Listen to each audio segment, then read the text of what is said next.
Hello friends, जैसा कि मैंने पहले वीडियो में आपको ये बताया कि कंप्यूटर क्या होते हैं और वो कैसे काम करते हैं, उस संबंध में मैंने डिटेल्स में आपको इनपुट और आउटपुट यूनिट्स के संबंध में भी बताया।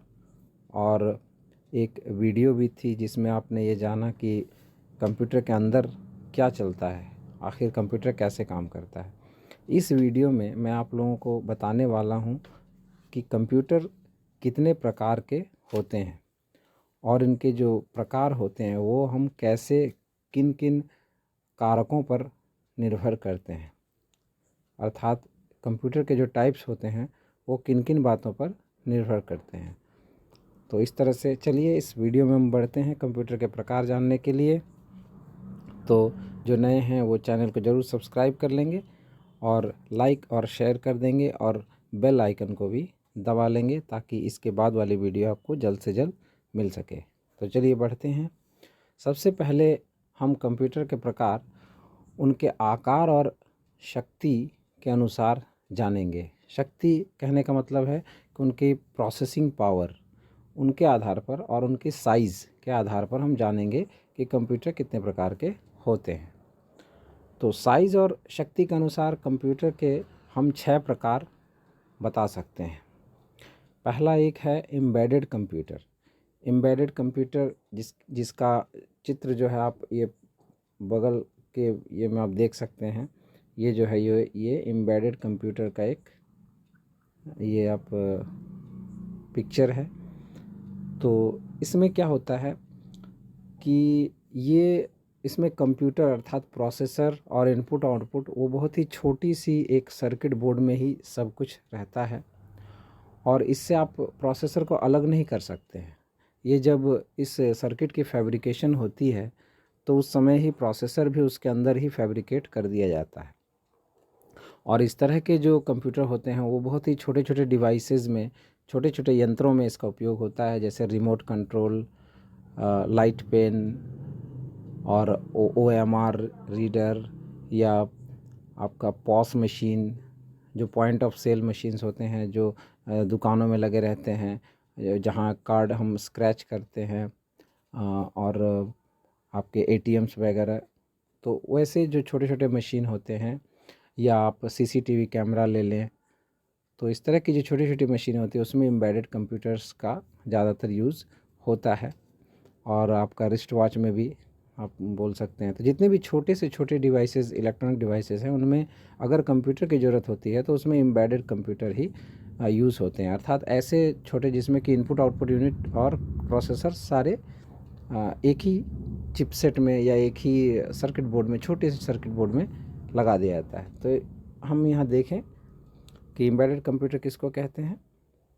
वैसे कंप्यूटर, तो यहाँ पर मैंने डिफिनेशन जो लिखा है आपको इसको देखें कि वैसे कंप्यूटर जो किसी छोटे इलेक्ट्रॉनिक यंत्र के सर्किट बोर्ड में इनपुट और आउटपुट यूनिट के साथ ही ढाला हुआ अर्थात फैब्रिकेटेड रहता है तथा कुछ विशेष कार्यों के संपादन में ही सक्षम होता है, जैसे वॉल्यूम कंट्रोल अर्थात आवाज़ घटाने बढ़ाने वाली कोई सर्किट, तापमान घटाना बढ़ाना अर्थात टेम्परेचर को कंट्रोल करने वाली सर्किट, ब्राइटनेस घटाने वाली और बढ़ाने वाली सर्किट।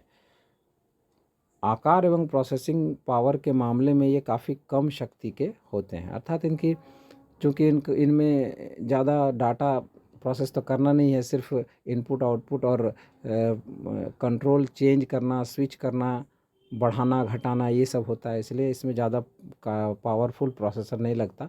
और अधिकतर बैटरी वाले डिवाइसेस में ये यूज़ होते हैं, इसलिए इनके पावर को घटा दिया जाता है ताकि ये बैटरी को कम खाएं, अर्थात बैटरी की ज़रूरत इनको कम लगे, तो इसलिए इनकी प्रोसेसिंग पावर भी कम रहती है। इनका प्रोसेसिंग पावर मेगाहर्ट्ज़ से लेकर अर्थात कुछ मेगाहर्ट्ज़ से लेकर कुछ गीगाहर्ट्ज़ अर्थात 1.1 गीगाहर्ट्ज़ तक, और इधर आपका 100-200 मेगाहर्ट्ज़ से स्टार्ट होता है।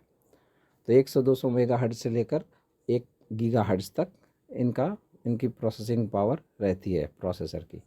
बड़े सॉफ्टवेयर पैकेज इसमें रन नहीं होते और इसमें प्रोग्राम या डाटा को सेव करने के लिए कैपेसिटर से बने फ्लैश मेमोरी उपयोग होते हैं। अर्थात इसमें यूएसबी पोर्ट भी रहते हैं जिसमें लगाकर आप डाटा को सेव कर सकते हैं। जैसे सीसीटीवी कैमरे का सर्किट अगर है तो उसके रिकॉर्डिंग को आपको अगर सेव करना है तो उसमें यूएसबी पोर्ट रहेगा जिसमें कि आप यूएसबी मेमोरी स्टिक लगाकर उस कैमरा के द्वारा लिए गए वीडियो को सेव कर सकते हैं। तो इस तरह से ऑप्शन रहता है। अर्थात ये बहुत ही छोटे छोटे मशीनों के छोटे छोटे डिवाइसेस के लिए, यंत्रों के लिए यूज़ होता है।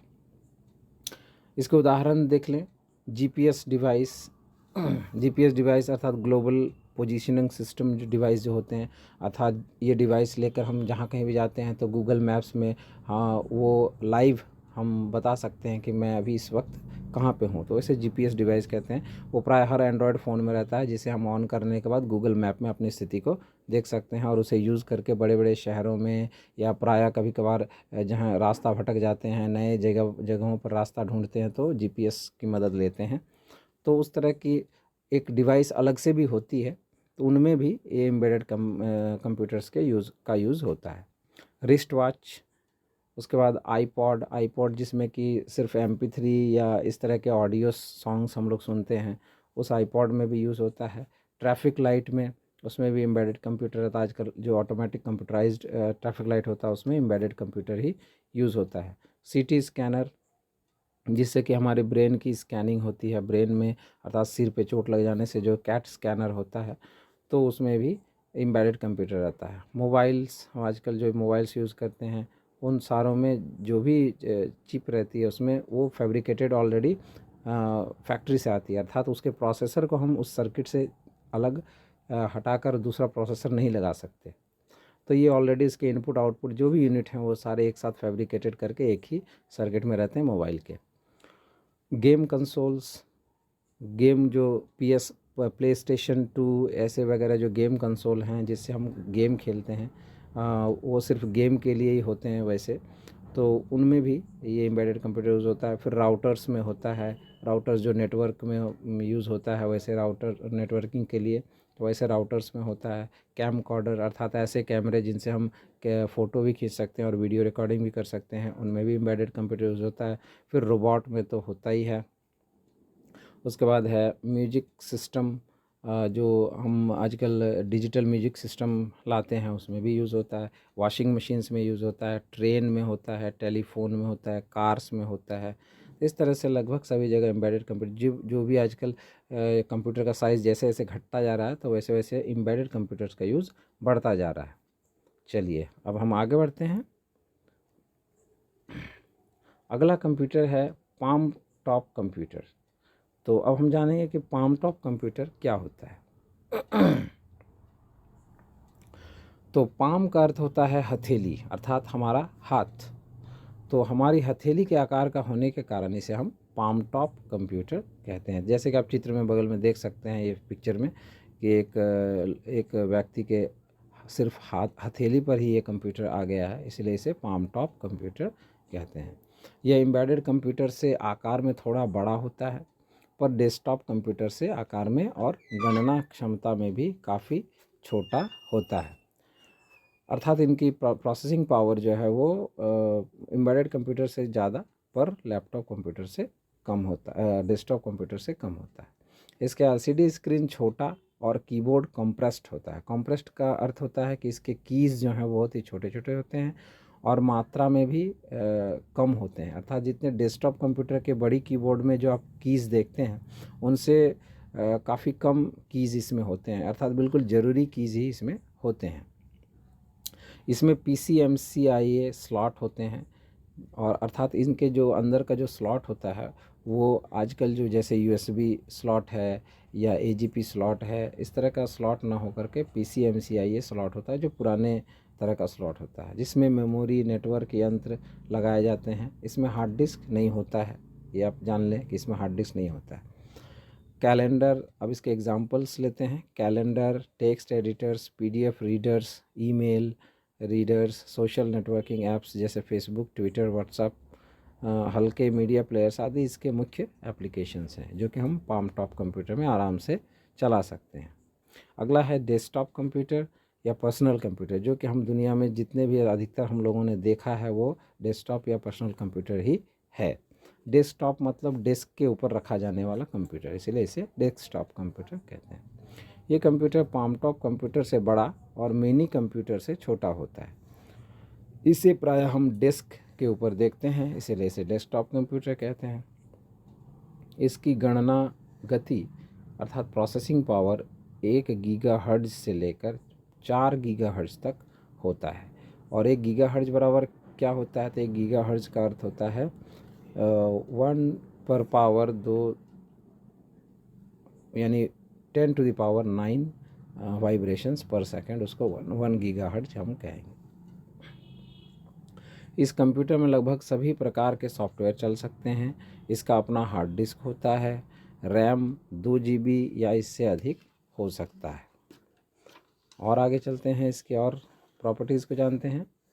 इसमें ग्राफिक्स कार्ड लगाकर photography, game, engineering, apps, movies, programming, web development, database development, research work आदि लगभग सारे काम छोटे पैमाने पर किए जा सकते हैं। हम अपने आसपास bank, train ticket booking, flight ticket booking, hotel, internet cafe, school, college आदि सभी जगह में जो कंप्यूटर देखते हैं वो असल में डेस्कटॉप कंप्यूटर ही होता है। डेस्कटॉप कंप्यूटर का ही सुविधाजनक रूप लैपटॉप है। लैप का अर्थ गोद होता है, इसलिए इसे लैपटॉप कहते हैं। लैपटॉप की भी क्षमता आजकल डेस्कटॉप के लगभग बराबर हो गई है, पर लैपटॉप जल्दी गर्म हो जाते हैं। ये इनकी एक जो है आप कमी बोलें, जैसे जो बोलें। तो चलिए, ये डेस्कटॉप कंप्यूटर हो गया। अब हम बढ़ते हैं डेस्कटॉप कंप्यूटर से ज़्यादा पावरफुल कंप्यूटर की ओर, जो है कि मिनी कंप्यूटर।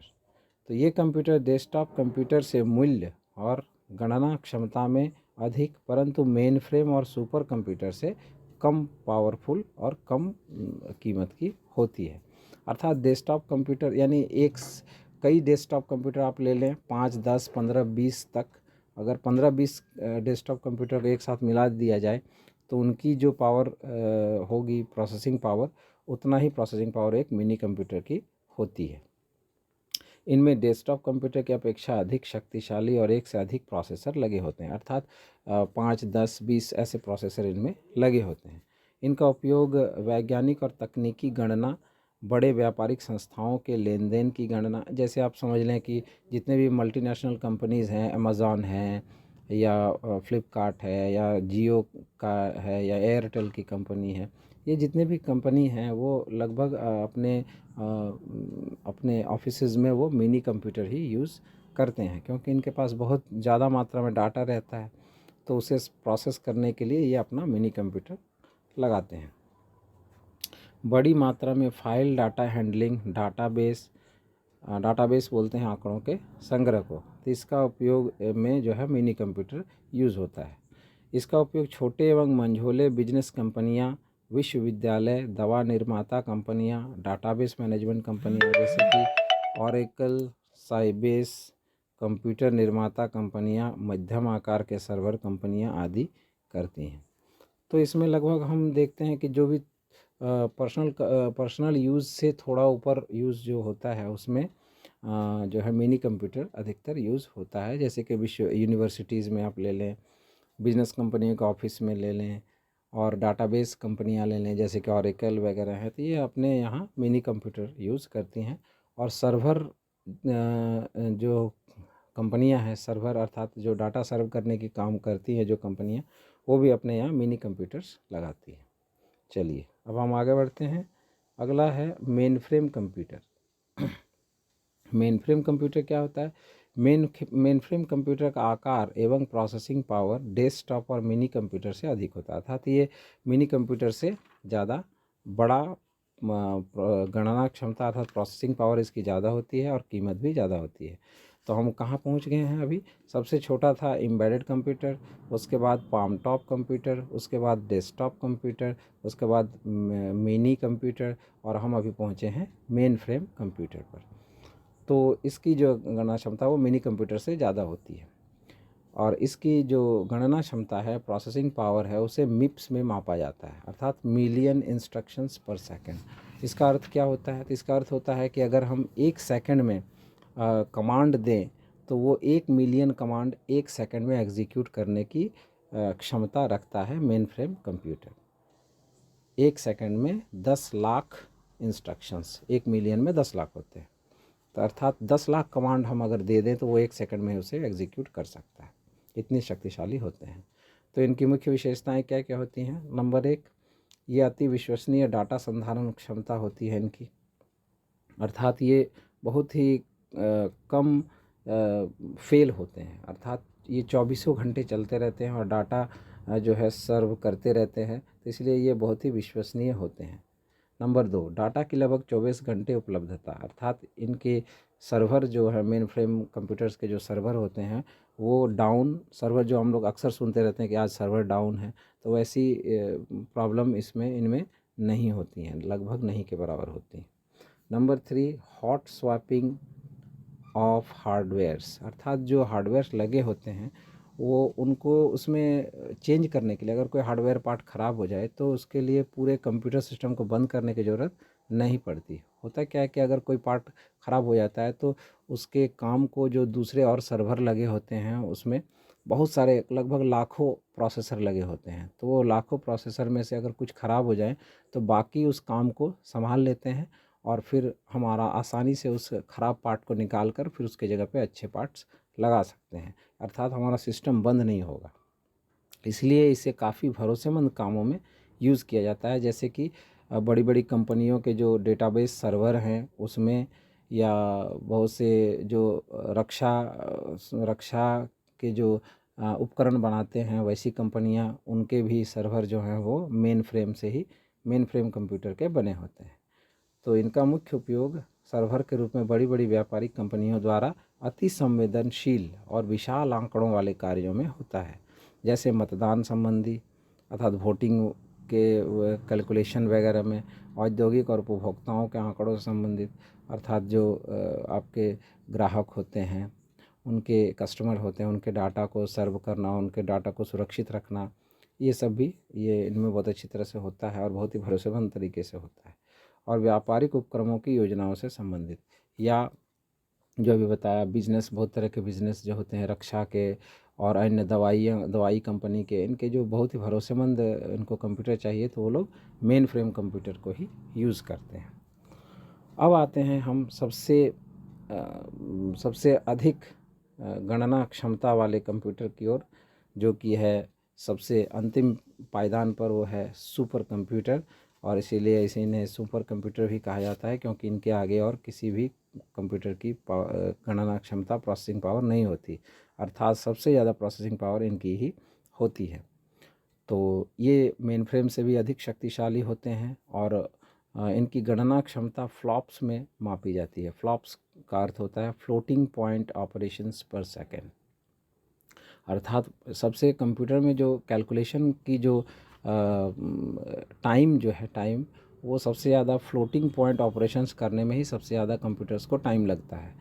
तो इसलिए सुपर कंप्यूटर जो है वो फ्लोटिंग पॉइंट का कहने का मतलब है पॉइंट, दशमलव वाली जो संख्याएं हैं उनकी जो गणनाएं हैं उनको करने में कंप्यूटर जो है, तो सुपर कंप्यूटर के प्रोसेसिंग पावर को नापने की जो इकाई है वो है फ्लॉप्स, फ्लोटिंग पॉइंट ऑपरेशंस पर सेकंड।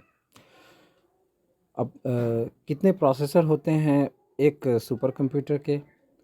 तो इसमें लगभग लाखों प्रोसेसर के कोर होते हैं और इन लाखों प्रोसेसर्स के कोर ये जो हैं जो हमेशा जब चलते रहते हैं तो इनकी जो पीक पावर है, अर्थात जब ये सारे प्रोसेसर एक साथ अपने मैक्सिमम कैपेसिटी से प्रोसेस करने लगते हैं, तब इनकी जो क्षमता होती है वो एक सुपर कंप्यूटर की होती है और उसकी फिर तुलना किसी भी कंप्यूटर से नहीं की जा सकती पूरी दुनिया में। तो इस तरह से इनके लाखों कोर के लिए बिजली भी अधिक चाहिए होती है और इन्हें कूल रखने के लिए, ठंडा रखने के लिए इनमें एसी सिस्टम भी लगाना पड़ता है। तो इस तरह से इनका मूल्य जो है, एक सुपर कंप्यूटर का मूल्य हज़ारों करोड़ रुपयों में होता है। और ये बिजली भी, अगर एक सुपर कंप्यूटर का जो सारे कोर एक साथ चलने लगे तो आप समझ लो कि एक छोटे शहर की पूरी बिजली उसमें लग जाएगी। इनका उपयोग किस में होता है, तो बहुत ही गूढ़ यानी कि कॉम्प्लेक्स जो डाटा सिस्टम या इंफॉर्मेशन प्रोसेसिंग जो होते हैं उनमें सुपर कंप्यूटर्स का यूज़ होता है। जैसे कि क्वांटम मैकेनिक्स या वेदर फोरकास्टिंग सिस्टम अर्थात मौसम का पूर्वानुमान लगाने में, जलवायु का शोध करने में, जैसे कि ग्लोबल वार्मिंग है या कोई तूफ़ान जो आ रहा है या बार बार कोई विनाशकारी तूफ़ान अगर आ रहा है, सुनामी वगैरह आ रहे हैं, वॉल्केनोज इरप्शंस हो रहे हैं अर्थात भूकंप हो रहे हैं या ज्वालामुखी उद्गार हो रहा है, तो ये सब में, और फिर तेल धरती के नीचे जो तेल है या गैस कहाँ कहाँ है, इन सब के अनुसंधान में, ढूंढने में, डिस्कवरी में इनका उपयोग काफ़ी होता है। फिर आणविक संरूपण में अर्थात कोई नया कंपाउंड अगर बनता है तो वो कंपाउंड स्टेबल होगा या नहीं, तो ये हमें सुपर कंप्यूटर्स की सहायता से ही हम लोग उसकी गणना करते हैं। फिर अंतरिक्ष अनुसंधान तो बिना सुपर कंप्यूटर के हो ही नहीं सकता। जैसे दूसरे ग्रह में जाना है, या मून पे, चंद्रमा पे जाना या मार्स पे जाना, तो इन सब का जो डाटा है और जो रॉकेट सिस्टम है वो सारे सुपर कंप्यूटर से रिलेटेड होते हैं और तभी ये संभव हो पाता। तो इस तरह से हम देखते हैं कि सुपर कंप्यूटर कुछ ऐसे काम करते हैं जो कि अगर हम उन्हें नॉर्मल कंप्यूटर अर्थात पर्सनल कंप्यूटर या मिनी कंप्यूटर वगैरह से करना चाहें तो उन प्रोसेसिंग्स को करने में हमें सालों लग सकते हैं। तो इसलिए सुपर कंप्यूटर जो है वो सबसे शक्तिशाली परंतु साथ ही साथ काफ़ी खर्चीले और भी होते हैं और इनका आकार भी काफ़ी ज़्यादा होता है, तो इसलिए ये जगह भी बहुत ज़्यादा लेते हैं। एक सुपर कंप्यूटर में 10 लाखों कोर्स रहते हैं प्रोसेसर्स, तो आप बगल के पिक्चर में आप देख सकते हैं कि ये सभी एक एक जो हैं वो प्रोसेसर्स, इनमें एक एक में कम से कम 100 प्रोसेसर्स लगे हैं। तो इस तरह से सभी कैबिनेट, कम से कम हज़ारों कैबिनेट्स होंगे जो मिलाकर लाखों का कोर्स बनाते हैं प्रोसेसर के, और सभी मिलकर एक साथ काम करते हैं, तब सुपर कंप्यूटर का काम होता है। चलिए, तो ये हमने जाना कि साइज़ और प्रोसेसिंग पावर के हिसाब से कंप्यूटर कितने प्रकार के होते हैं। अब हम नेक्स्ट देखते हैं कि आंतरिक संरचना के आधार पर कंप्यूटर कितने प्रकार के होते हैं। आंतरिक संरचना का अर्थ होता है यहाँ पे कि उनकी जो आंतरिक बनावट होती है, उनकी जो आर्किटेक्चर होती है, उसके आधार पर ये कंप्यूटर जो हैं वो कितने प्रकार के होते हैं। तो हम यहाँ देखते हैं आर्किटेक्चर के आधार पर अर्थात उनकी जो आंतरिक बनावट होती है उसके आधार पर कंप्यूटर 3 प्रकार के होते हैं: एनालॉग, डिजिटल और हाइब्रिड। एनालॉग कंप्यूटर किसे कहते हैं, तो सबसे पहले चलिए जानते हैं हम कि एनालॉग कंप्यूटर्स क्या होते हैं। तो इस दुनिया में बहुत से ऐसे आंकड़े होते हैं, ऐसे भौतिक या रासायनिक प्रक्रियाएं होती हैं जिनको हम 0 या 1 के फॉर्म में उनके डाटा को नहीं ले सकते।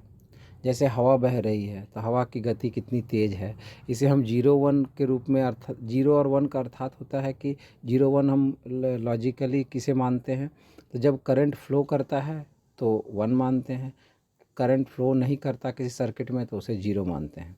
तो कोई भी काम इस दुनिया में हम उसे रोक रोक कर तो नहीं दिखा सकते कि वो कभी काम एक बार हो रहा है एक बार नहीं हो रहा है, अर्थात हवा एक बार तुरंत एकदम शून्य हो गया, मतलब वैक्यूम हो गया, और एक बार हवा बहने लगा, फिर हवा वैक्यूम हो गया, फिर हवा बहने लगी, ऐसा तो हम दिखा नहीं सकते। वो कंटिन्यूअस साइन वेव की तरह होता है। तो इसलिए वैसे जो आंकड़े होते हैं उनको जो है हम डिजिटल कंप्यूटर में नहीं प्रोसेस कर सकते हैं या उनको हम रीड नहीं कर सकते हैं। तो अर्थात ऐसे आंकड़े जिनका इनपुट हम जो है सतत डाटा के रूप में, कंटिन्यूअस डाटा के रूप में लेते हैं, तो उन्हें हम एनालॉग कंप्यूटर से ही ले सकते हैं और उन्हें ही हम एनालॉग कंप्यूटर कहते हैं। तो यहाँ पे हम जैसे पढ़ते हैं हम कि जो कंप्यूटर सदा बदलते रहने वाले डाटा या मानों या आंकड़ों की गणना सतत वोल्टेज के रूप में करता है, उन्हें हम एनालॉग कंप्यूटर कहते हैं। जैसे वोल्टेज नापना, दाब यानी प्रेशर, तापमान यानी टेम्परेचर, विद्युत धारा आदि, इन सब को जो मापा जाता है वो एनालॉग कंप्यूटर्स के थ्रू ही मापा जाता है। मान लें जैसे आजकल कोरोना का जो टेस्टिंग करने के लिए कोरोना की जांच के लिए जो थर्मल मीटर जो है, तो वो थर्मल किसी से का शरीर का टेम्परेचर, बॉडी टेम्परेचर नापने के लिए यूज़ होता है। तो उसमें उसे क्या करते हैं, हम उस व्यक्ति के चेहरे के सामने रखते हैं और उससे इंफ्रारेड रे निकलता है, या और वो रे कितना जो है उसमें टेम्परेचर को, उस बॉडी के टेम्परेचर को बता पाता है उस रे के थ्रू। तो ये कंटिन्यूस डाटा आता है, तो इसे हम डिजिटल नहीं कर सकते हैं। तो ये जो इस तरह की जो रीडिंग है, बाहर के हवा के टेम्परेचर या मॉइस्चर कितना है हवा में, इस तरह की जो चीज़ें हैं, समुद्री लहर आ रही है तो उसकी गति कितनी है, कोई नदी की धारा बह रही है तो उसका करंट, उसकी धारा की गति कितनी है, तो इस तरह की चीज़ें जो हैं वो एनालॉग, उनका डाटा ही एनालॉग किस्म का होता है। ये प्रकृति के डाटा है, तो इसे इन्हें हम चेंज करके अपने आप, अब नदी की धारा को हम डिजिटल नहीं बना सकते हैं। तो इस प्रकार से ऐसी गणनाएं जो खुद प्राकृतिक तौर पर एनालॉग होती हैं, उन्हें हम एनालॉग कंप्यूटर के थ्रू ही मापते हैं। तो इनमें आप धर लें कि वोल्टेज, प्रेशर, दाब, तापमान, विद्युत धारा आदि आते हैं। एनालॉग कंप्यूटर ये जो है वो असल में मैकेनिकल और इलेक्ट्रिकल मशीनें ही होती हैं। एनालॉग कंप्यूटर में इनपुट मैकेनिकल या इलेक्ट्रिकल सिग्नल या वोल्टेज के रूप में दिया जाता है तथा आउटपुट भी इसी रूप में, अर्थात इलेक्ट्रिकल सिग्नल या वोल्टेज के रूप में हमें मिलता है। इनका उपयोग वास्तविक आंकड़ों के विश्लेषण में होता है, जैसे वायु का वेग, ध्वनि की तीव्रता, वायु दाब अर्थात प्रेशर, टेम्परेचर आदि में। नंबर दूसरा है, आंतरिक संरचना के आधार पर जो दूसरा कंप्यूटर है वो है डिजिटल कंप्यूटर, जिसे हम पूरी दुनिया में अधिकतर यूज़ करते हैं वो।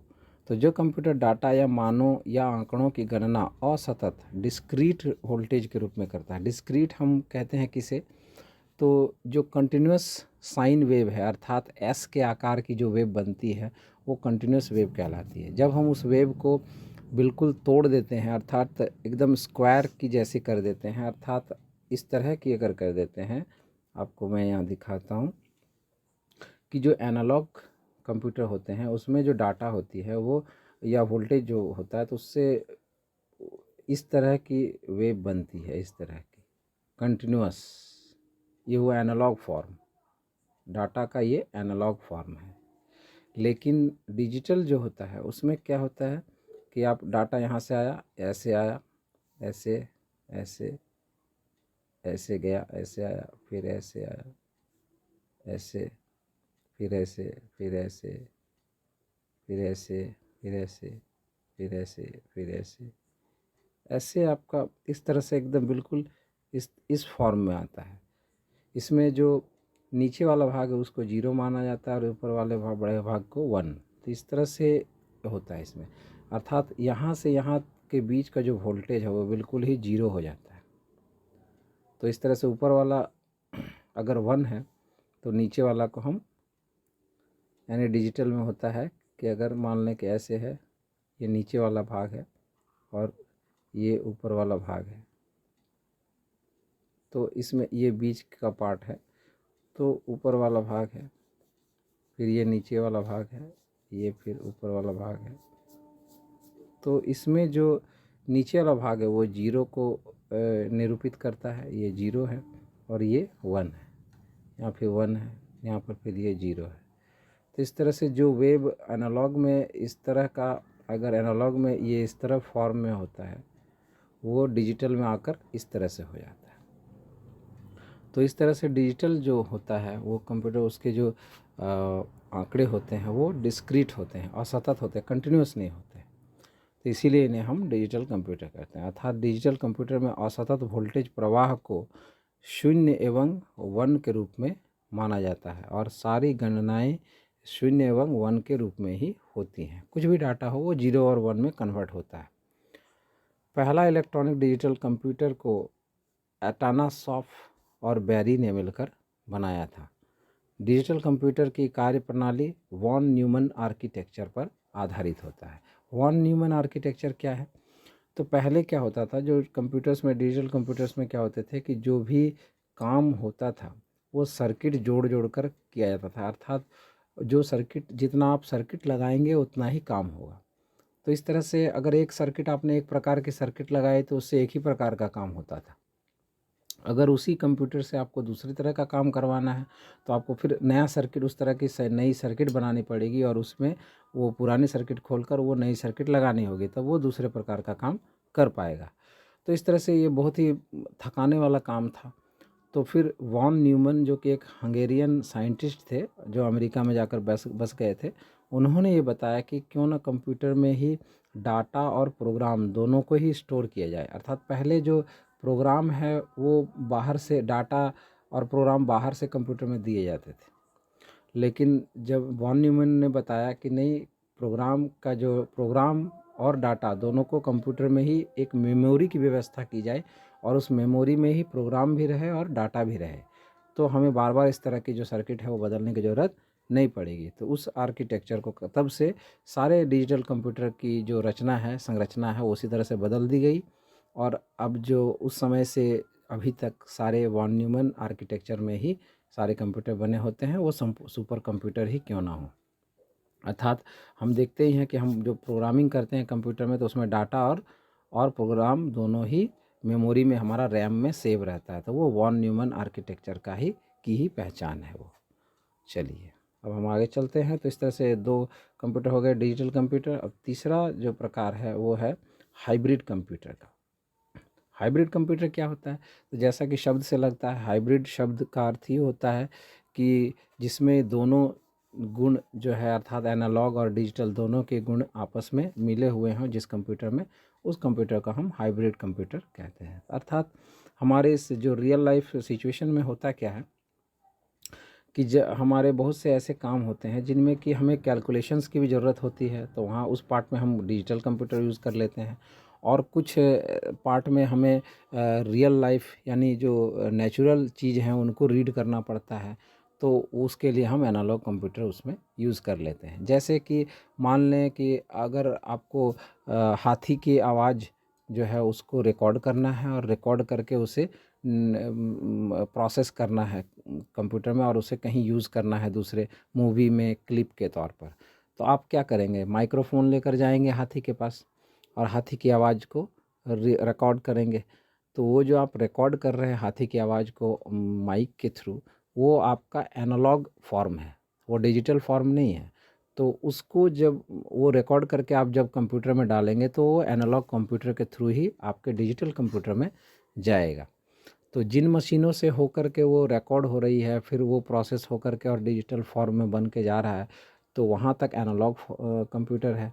और उसके बाद जब वो डिजिटल कंप्यूटर में पहुँच जाता है डिजिटल बन करके, तो वहाँ पे आप उन दोनों के बीच, एनालॉग कंप्यूटर और डिजिटल कंप्यूटर के बीच एडीसी बोलकर एक और सर्किट होता है, जिसे कि एनालॉग टू डिजिटल कन्वर्टर कहा जाता है। ADC, analog to digital converter वो रहता है। वो क्या करता है कि एनालॉग डाटा को डिजिटल रूप में कन्वर्ट कर देता है, जिससे कि डिजिटल कंप्यूटर यूज़ करके उसे प्रोसेस करके हमारे इंफॉर्मेशन के लायक बना देता है।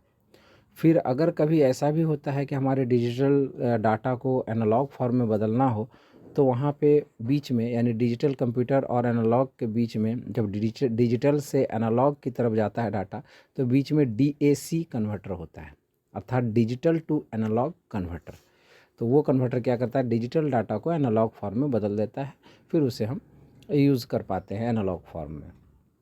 तो इस तरह से जो कंप्यूटर जिनमें दोनों ही सुविधाएं होती हैं, दोनों ही प्रकार के मशीन लगे होते हैं, यानी एनालॉग कंप्यूटर और डिजिटल कंप्यूटर दोनों ही की तरह वो काम कर सकता है जो कंप्यूटर, उसे हम हाइब्रिड कंप्यूटर कहेंगे। तो जिन कंप्यूटर में डिजिटल एवं एनालॉग दोनों प्रकार के आंकड़ों की गणना होती है उन्हें हाइब्रिड कंप्यूटर कहते हैं। जैसे कंप्यूटर में कुछ भाग एनालॉग और कुछ भाग डिजिटल होता है। जैसे मौसम की जानकारी वाला कंप्यूटर, इसमें वायु का वेग, तापमान, वायुदाब, आर्द्रता मापने वाले यंत्र एनालॉग होते हैं, जबकि इनकी गणना करके मौसम की जानकारी डिजिटल कंप्यूटर के द्वारा दी जाती है। तो ये हमने संरचना के आधार पर कंप्यूटर्स की जो प्रकार हमने बताए। और अब आखिरी जो है उपयोग के आधार पर हम जानेंगे कि कितने प्रकार के कंप्यूटर्स होते हैं। अर्थात हम जो कंप्यूटर्स को यूज़ करते हैं तो ये जनरली डिजिटल कंप्यूटर ही होंगे, तो उनको जो है किस किस जगह पे यूज़ करते हैं और उसके आधार पर उन्हें हम क्या क्या कंप्यूटर कहते हैं।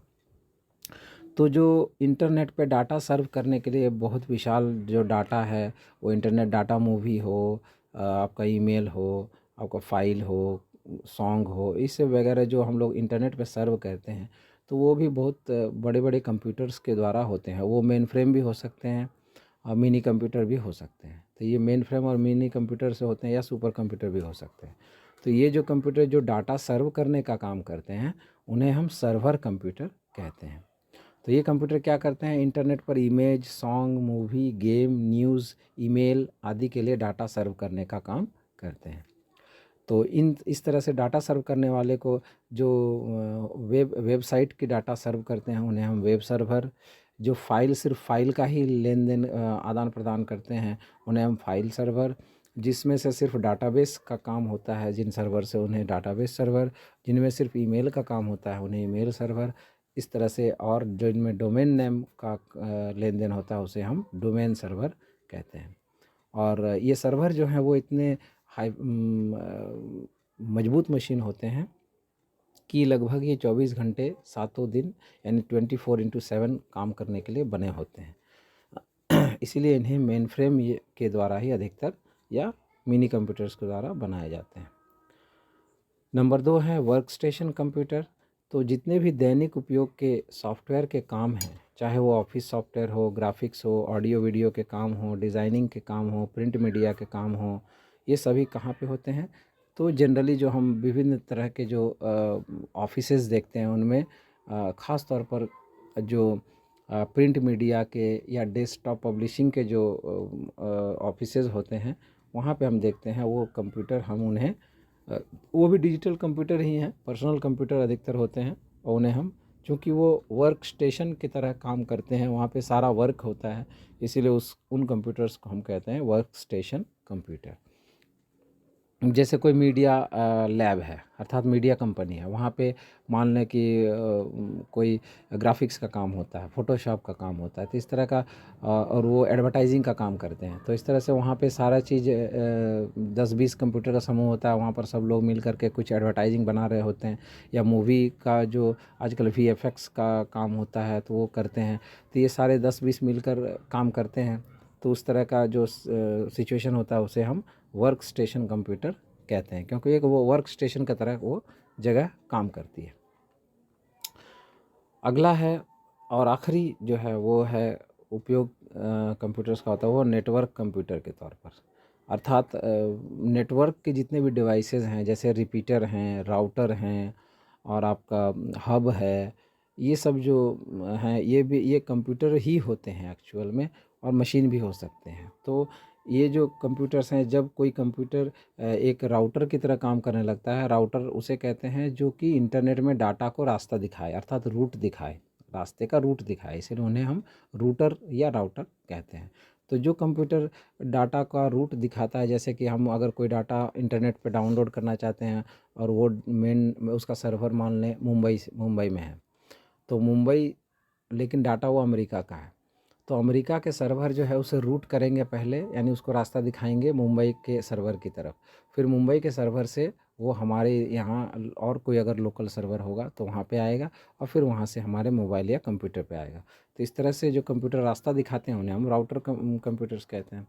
इसी तरह से बहुत से रिपीटर कंप्यूटर भी होते हैं, अर्थात वो डाटा का, जो डाटा के ट्रांसमिशन पावर जब घट जाती है, जैसे कि वोल्टेज घटता है करंट का, उसी तरह से ट्रांसमिशन पावर घट जाती है, गेन, तो उस समय बीच में बहुत सारे कंप्यूटर लगा दिए जाते हैं ट्रांसफार्मर की तरह।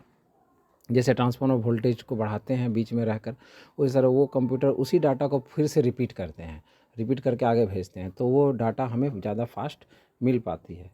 उसके बाद है गेटवे कंप्यूटर। गेटवे कंप्यूटर ऐसा होता है कि मान लें कि हमारे इंडिया के सारे कंप्यूटर, जो नेटवर्क कंप्यूटर है, उसे हम कहीं पे भारत सरकार ने उसे ब्लॉक कर रखा है। ब्लॉक मतलब अपने सभी सरकारें ऐसे करती हैं, अपने अपने कंप्यूटर्स को अपने अभिरक्षा में रखती हैं, और अनचाहा डाटा को वो रोकती भी हैं फायरवॉल के द्वारा।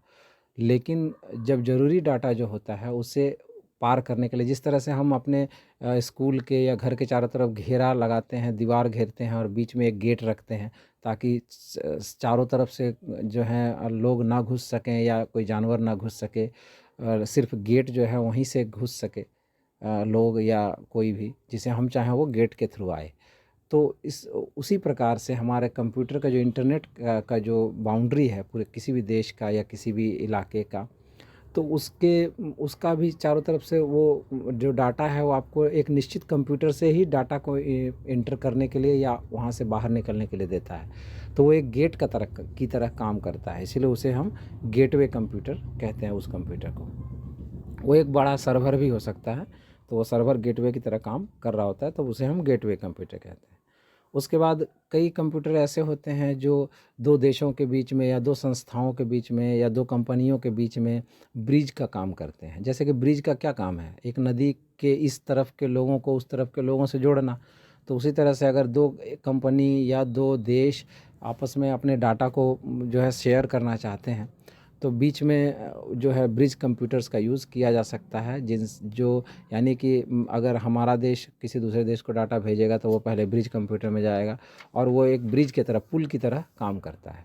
तो और फिर वहाँ से वो दूसरे देश को जाएगा, इसलिए उन्हें हम ब्रिज कंप्यूटर कहते हैं।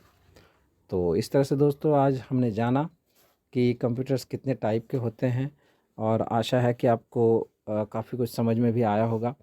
कमेंट ज़रूर करेंगे कि अगर कुछ छूट गया हो तो ज़रूर कमेंट करके बताएंगे, ताकि अगली वीडियोज़ में इसका मैं ध्यान रख सकूं। तो चलिए मिलते हैं अगली वीडियो में, तब तक के लिए थैंक यू सबको वीडियो देखने के लिए, धन्यवाद।